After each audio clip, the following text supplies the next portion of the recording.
Good afternoon, everyone. Thanks for joining us in this 12 p.m. bilingual newscast on Equinox Television. Julien Bessay, good afternoon. Bon après-midi à vous, Innocent Nazé. Mesdames et messieurs, bon après-midi à toutes et à tous. Et merci de rester fidèles sur Equinox Télévision. La commune de Pété Bandjoun a désormais son nouveau maire. Il s'agit de Maptue Nikilov Fotso, précédemment premier adjoint au maire.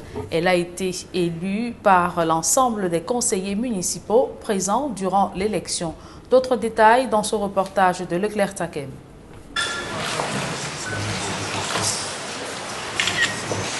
Sur la ligne de départ, c'est finalement seul Nikilas Mathieu Fotson qui sera présenté en session ordinaire, unique candidate au poste de maire de la commune de Pété Bandjoun, dont l'élection a eu lieu ce lundi. Ces deux challenges, Emmanuel Chatué, David Kenyé, ayant jeté l'éponge à l'issue des moult tractations. Les 40 suffrages exprimés ont tous été à la faveur de la candidate qui remporte un suffrage de 100%. Mathieu Fotson qui remplace de ce fait son feu père, Victor Fotson, à la tête de la commune de Pété Bandjoun. Les opérations étaient conduites par l'ancien ministre Akami Foumou, chef de mission du comité central du Rassemblement démocratique du peuple camerounais. Alors que le conclave se tenait encore tôt en matinée, deux groupes d'individus ont manifesté à l'esplanade de la mairie. Les uns dénonçaient ce qu'ils qualifient de la monarchie à la tête de la mairie.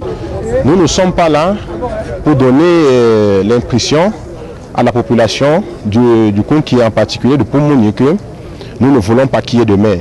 Si les pancartes sont écrites, c'est parce que l'ensemble des mots de la jeunesse doit être comprise. Non à la succession de gré à gré à la mairie de Pété Bandjoun. En second groupe, en soutien à l'élu du jour. Nous sommes venus massivement ainsi pour supporter notre fille, Madame Fotson Nikilov. Nous lui demandons beaucoup de courage, de travailler à la suite de son papa, de notre papa, Papa Fotson Victor Fonia Bégon. Nous leur demandons de créer des entreprises pour diminuer le chômage dans le Cameroun, de construire des hôpitaux, de nous aider aussi à combattre cette pandémie de Covid-19. Ils ont été dispersés au finish par les forces de maintien de l'ordre. Difficile donc pour le mandataire du RDPC qui a séjourné pendant 2 jours à Bandjoun de ménager les différentes parties. Même la session ordinaire de ce lundi, prévue pour démarrer à 11h, il a fallu attendre 14h pour voir la session être lancée et que la fumée blanche apparaisse enfin.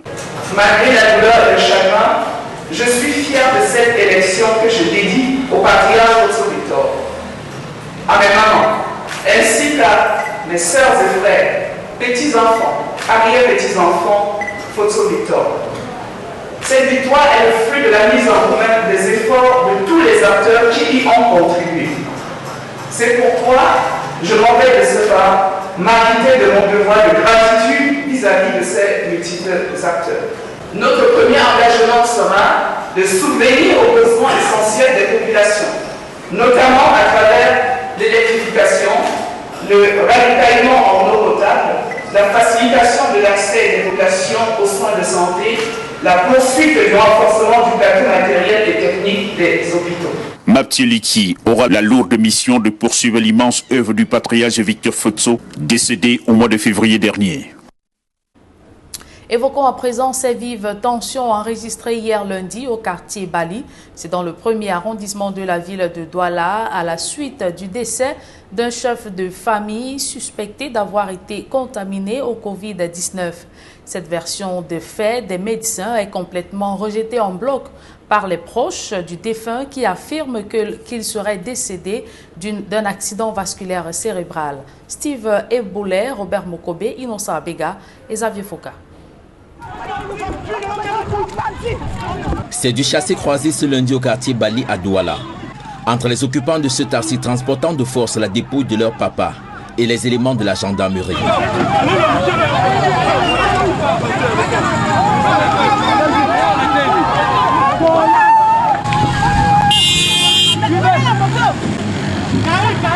Selon les médecins, leur papa décédé dans cette polyclinique serait mort de Covid-19, ce que n'admet pas les enfants du défunt. 5 ans, hôpital général, 4 ans, garnison militaire. On arrive ici, parler de l'AVC 3 fois. Maintenant, aujourd'hui, il parlait de Covid-19. Cette mort due au Covid-19 paraît invraisemblable et surtout incompréhensible pour les membres de la famille qui disent détenir le dossier médical du papa qui prouverait le contraire. Mon papa est arrivé ici jeudi. Il souffre d'un AVC depuis 2015 et il suit souvent ses soins aux garnisons militaires. Nous sommes arrivés aux garnisons, l'oxygène était en quarantaine. Le garnison nous envoie à l'hôpital général. L'hôpital général, l'oxygène était toujours en quarantaine. C'est l'hôpital général qui nous envoie ici, à Marie-O. Il nous donne des formalités à remplir que le papa souffre, le papa a plutôt le corona. Nous avons pris le papier que nous ont donné, on a refusé de signer. Nous avons fait comprendre que notre papa souffre d'un AVC depuis 2015. On a sorti tous les preuves, tous les carnets. Le docteur Ngoula Roger, responsable de la polyclinique en question, reconnaît la version de l'AVC dont était victime le défunt. Mais selon lui, un indice leur a mis la puce à l'oreille. Nous l'avons pris en charge au début en nous disant que c'est un accident vasculaire cérébral. Mais très rapidement, le clinicien s'est posé la question pourquoi un accident vasculaire cérébral a besoin d'oxygène et désature. Et on a demandé d'aller faire un scanner thoracique en attendant de faire le test de Covid. Le scanner thoracique est revenu avec une image de pneumonie interstitielle bilatérale en verre dépoli type Covid-19. Raison pour laquelle il a été admis en unité de Covid en attendant le transfert à l'hôpital La Quintini où il n'y avait pas de place. Selon ce médecin, d'autres signes, et pas des moindres, confortent la position du personnel soignant. Nous n'avons pas manqué d'attirer leur attention sur la gravité des faits, comme l'a testé le scanner, avec une atteinte à plus de 70%, chez un patient qui par ailleurs a des facteurs de comorbidité. 3 AVC en 3 ans, hypertendu et en surcharge pondérale. Malgré ces explications, la famille reste sceptique. Il nous montre le scanner, même pas le test du Covid. Il nous montre le scanner, le cœur est noir, le cœur a ceci, c'est un symptôme de Covid. Et comme dans tous les cas de décès dû au Covid-19, se pose le problème de la gestion de la dépouille que réclame la famille. On sait que notre père est décédé. Remettez-nous ne serait-ce que le corps parce que c'est un notable au village.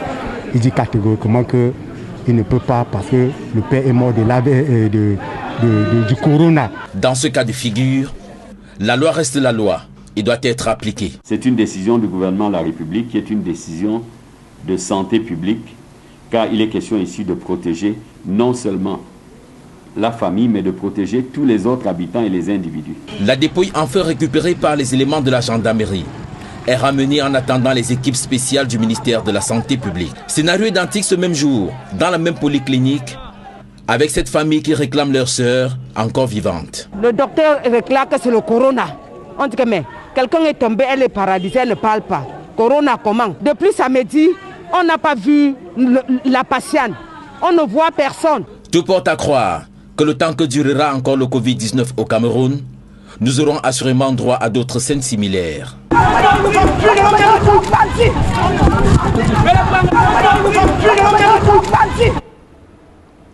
Et au regard des dégâts que cause cette maladie à coronavirus au Cameroun, la Société anonyme des brasseries du Cameroun vient de doter les marchés publics des 10 régions du pays des bornes des lavages des mains, ce dont permettra aux populations à mieux respecter les gestes barrières. Reportage. Pour une riposte efficace dans la lutte contre la pandémie à coronavirus, la Société anonyme des brasseries du Cameroun, entreprise citoyenne, offre des stations de lavage des mains dans les marchés des 10 régions du Cameroun. Objectif, stopper la propagation de ce virus dans ces lieux publics qui constituent des lieux à haut risque de contamination. C'est une contribution sous plusieurs formes. La première a été déjà de répondre aux populations les plus vulnérables en étant présent dans les hôpitaux et les prisons. Aujourd'hui, on veut être sur l'ensemble des marchés publics pour pouvoir justement multiplier les dispositifs de prévention avec les gestes barrières. Donc c'est la fourniture aujourd'hui de stations de lavage des mains. Voilà, l'idée c'est que l'ensemble des populations, et là où il y a le plus de proximité, puissent bénéficier des dispositifs de manière à pouvoir stopper le virus. À Douala, c'est au marché PK10 que la première station de lavage des mains d'une capacité de 1000 litres a été installée. C'est 100 stations de lavage au Cameroun, il y en aura 20 ici à Douala. Nous sommes ici à Douala 3e, mais nous allons poursuivre notre chemin avec monsieur le maire. Cette contribution de la Société anonyme des brasseries du Cameroun pour barrer la route au coronavirus est bien accueillie aussi bien par les maires que la population. Nous apprécions très positivement le geste d'une des premières entreprises citoyennes de la ville et du pays. Et nous sommes heureux de pouvoir offrir, grâce à cette entreprise, aux habitants de la commune de Douala 3e.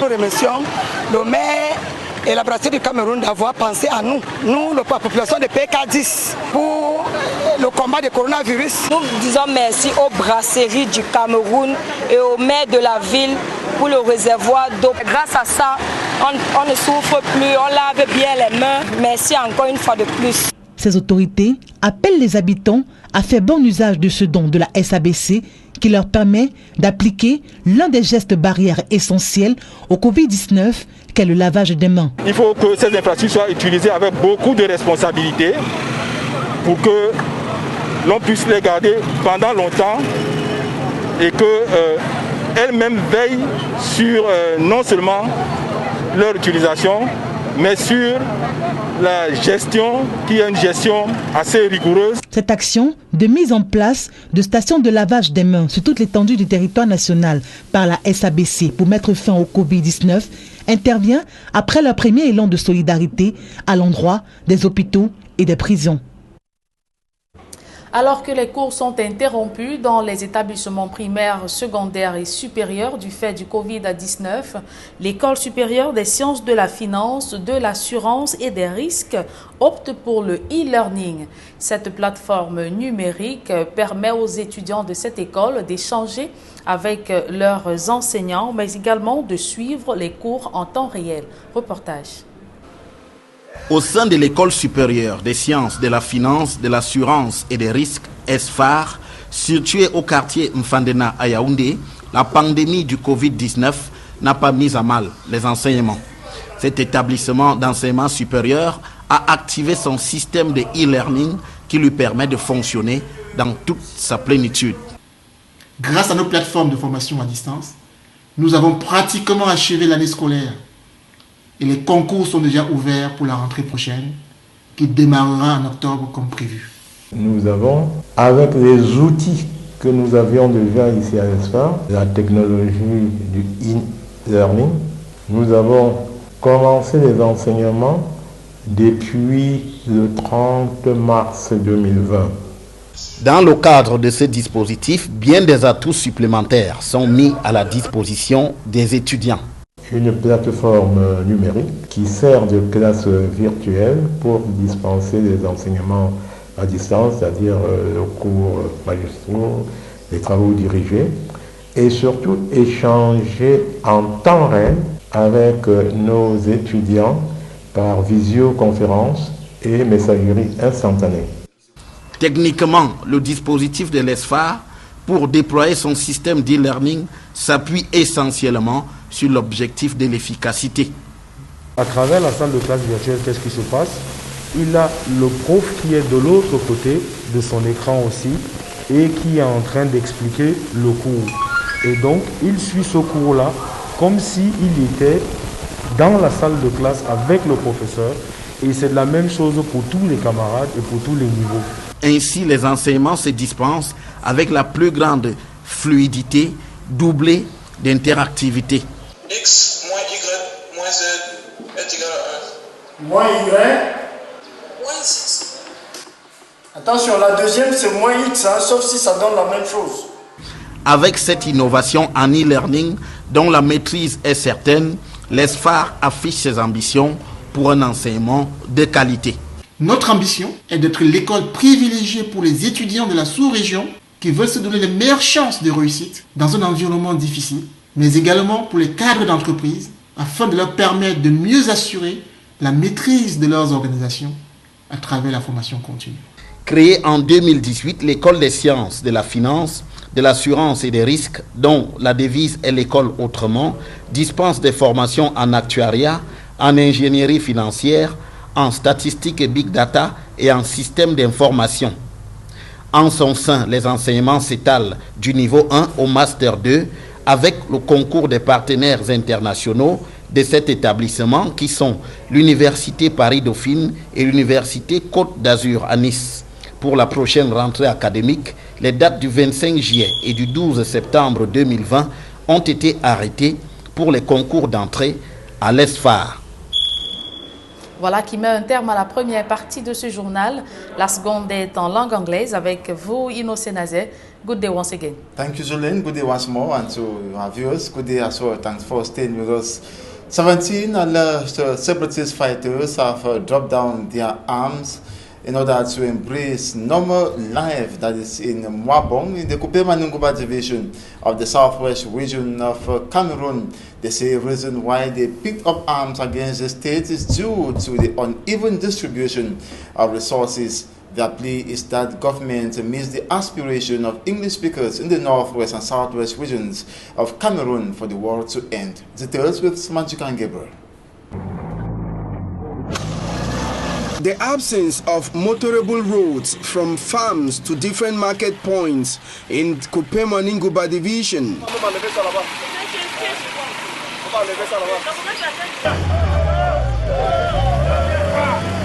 alongside the neglect of many certificate and degree holders who stay at home unemployed were some of the reasons that forced some Mwambong youth to hold guns against the state. They made this declaration recently as 17 alleged separatist fighters dropped their arms. For them, they believe if government could develop their village, everything will be well. We have certain quarters in Mwambong that are not electrified. So we wish that the government should electrify those quarters, provide all good pipe-borne water, good roads. With that, we know we'll manufacture everything by ourselves. We'll sell our crops, and we also hope the government will give us jobs for graduates, because all about road. If we have good roads, we'll sell our produce. The government should also supply us with chemicals, inputs in general. An alleged fighter confessed he was happy dropping his arms. The day we are long awaited, for we are being brainwashed by those we don't even know through their media propaganda. And it's because we were hooked in between. So we were either afraid of both sides. As we have come here, it's a journey of no return. The SGO has even promised us of many good things awaiting us, and we really hope it will work well. We were training illiterates, and we don't risk having a society of illiterates. So we were all delighted to see our children, I'm also a student, to see our children return back to school, because we took up arms against the state, and we know a battle with the state can never be won by individual. So we regret very much. As we have surrendered indeed. Before the alleged 17 fighters could drop their arms, the negotiations for them to come back wasn't easy. We can only be happy because for 4 years, for 4 good years, our parents, our brothers and sisters, our children have gone through a lot, all because some of us decided to join this illusion called Ambazonia. So Mwambong is a happy clan today.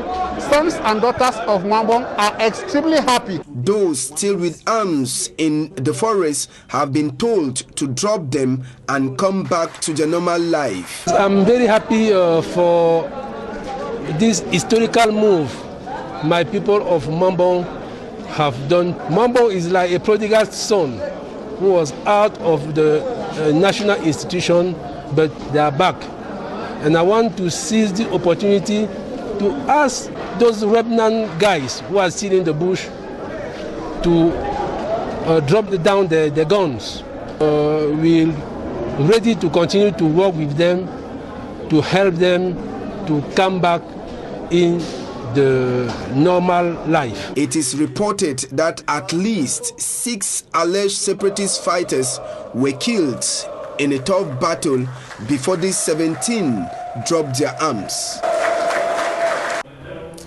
Fawang Lawrence, the senior divisional officer of the Njan Division, Southwest Region of Cameroon, has instructed visiting Senator Anke Effiong to tell the Minister of Public Health, Dr. Manauda Malachi, that the Njan Division has been abandoned completely, and that if the COVID-19 pandemic hits, the Njan Division will become a graveyard.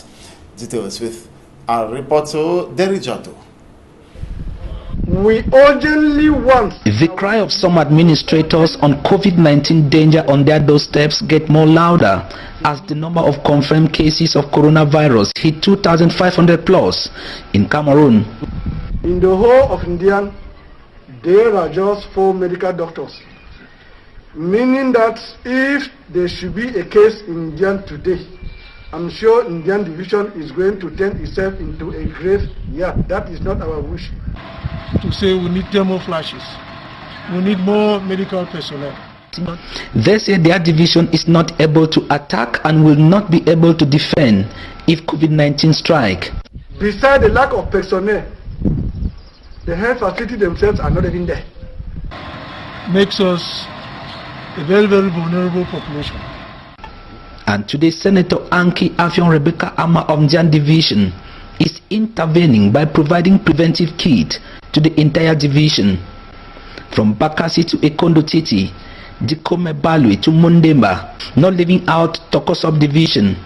And Mr. Forwan Lawrence, the senior divisional officer for Njan Division, while receiving the consignment, sent Senator Anki Afion Rebecca Ama to table the desperate picture of things in Njan Division vis-a-vis COVID-19 to the Cameroon Minister of Public Health.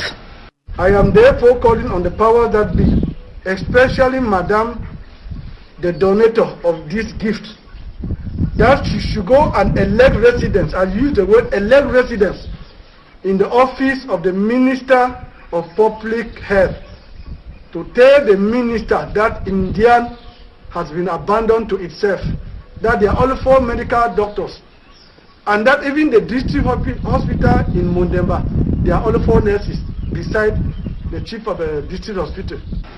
The municipal authorities charged with the distribution of these materials went to work immediately.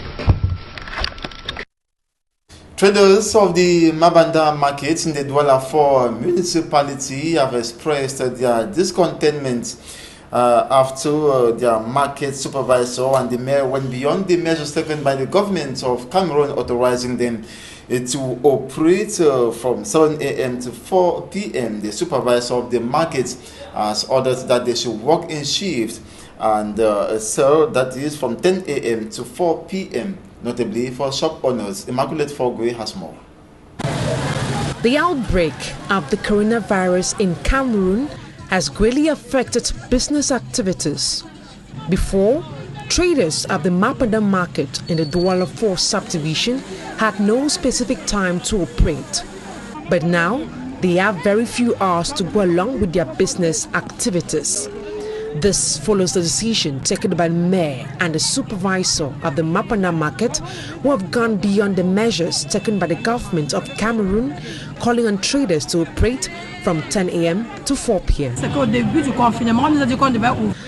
Before, the supervisor of the market had asked petty traders to operate from 7 a.m. to 12 p.m. and for stores from 10 a.m. to 4 p.m. an order which we respected. But after the minister lifted some measures, we are surprised that the supervisor has released another communique calling on shop owners to operate from 10 a.m. and close at 4 p.m. I don't know if the virus is only found in the Mapanda market. The traders are equally decrying the fact that they are being asked to pay taxes even after the government had recently suspended the payment of taxes for business operators till the month of September. They are still asking us to pay taxes even after it was suspended by the government. They are asking us to open at 10 a.m. and close at 4 p.m. I don't know if our country has 2 governments, as we have different orders coming from different directions. The traders are sending a distress call to the government of Cameroon to let them operate within the normal working hours made public by the Prime Minister, Chief Joseph Tiangote. And that's it for this 12 p.m. bilingual newscast on Equinox Television. Thanks so much for watching. Do have a wonderful day. Julien Berf beside. Have a blissful day. Merci, je vous souhaite également une agréable journée. Innocent Nazé, mesdames et messieurs, merci d'avoir suivi cette édition bilingue du journal. Ne quittez surtout pas, restez scotchés sur les programmes de la meilleure des télévisions.